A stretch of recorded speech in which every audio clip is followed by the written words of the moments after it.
Hello, everyone, and welcome back to the podcast. Today, we're discussing something that has probably crossed almost everyone's mind after a breakup. Why do some people seem to move on so fast? One minute you're sharing your life with someone, you're making plans, building memories, imagining a future together. Then suddenly, the relationship ends. While you're still trying to understand what happened, they're smiling, posting pictures, hanging out with friends, or maybe even talking to someone new, and naturally the question begins to haunt you. Did they ever really love me? How can they be okay already? Why am I still hurting while they seem perfectly fine? If you've ever asked yourself those questions, stay with me because today we're going to explore the reality behind moving on, and it may not be what you think. What moving on looks like versus what it actually is. One of the biggest mistakes people make after a breakup is assuming that what they see is the whole truth. We see someone laughing. We see them posting online. We see them out with friends. We see them looking happy. And we conclude that they've moved on. But appearances can be misleading. Many people are experts at hiding pain. Some people cry in private and smile in public. Some people distract themselves with work, social media, parties, or new relationships.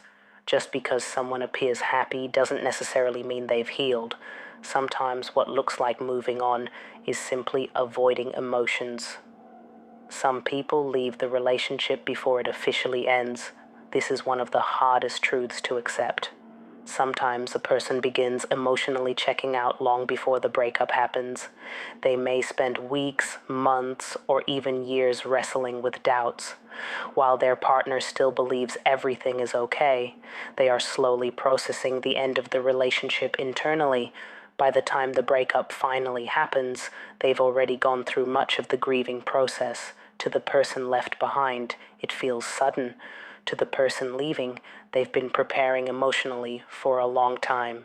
This doesn't necessarily make them a bad person, but it does explain why they may appear to recover faster. Everyone grieves differently. Think about this. When people lose a job, some cry immediately. Others stay calm and break down weeks later. The same happens with relationships. Some people feel everything at once. Others suppress their emotions. Some need time alone. Others need to be around people constantly. There is no universal timeline for heartbreak. The person who appears strongest may actually be struggling the most. The person who seems broken today may heal faster than expected. Everyone processes loss differently. The rebound effect. Let's talk about something many people see after breakups. The rebound relationship.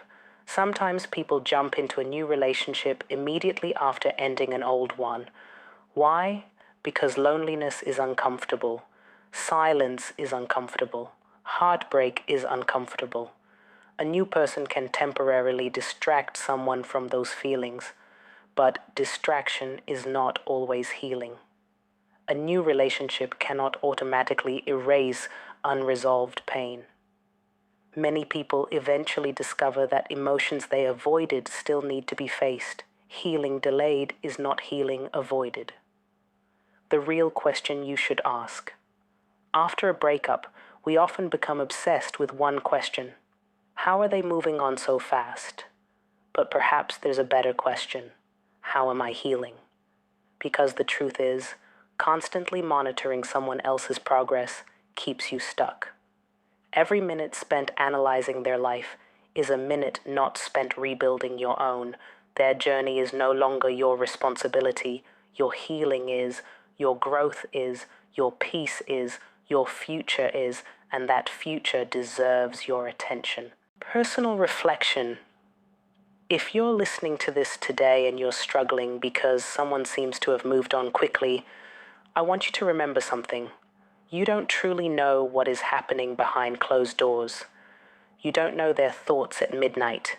You don't know their regrets. You don't know their struggles. You only know what is visible. And social media rarely tells the full story. Do not measure your healing against someone else's appearance. Take your time. Feel your emotions. learn the lessons, grow from the experience. There is no prize for moving on first. The goal isn't speed, the goal is healing. Thank you so much for joining me on today's episode. If this conversation resonated with you, share it with someone who may be struggling after a breakup. And remember this: someone moving on quickly does not erase the love you shared. It does not diminish your worth. And it certainly does not determine your future. Keep healing, keep growing, and most importantly, keep choosing yourself. Until next time, take care of your heart and be kind to yourself. So let me ask, have you ever watched someone move on quickly after a breakup? Do you think they were truly healed or simply hiding their pain? Let me know in the comments. See you in our next episode.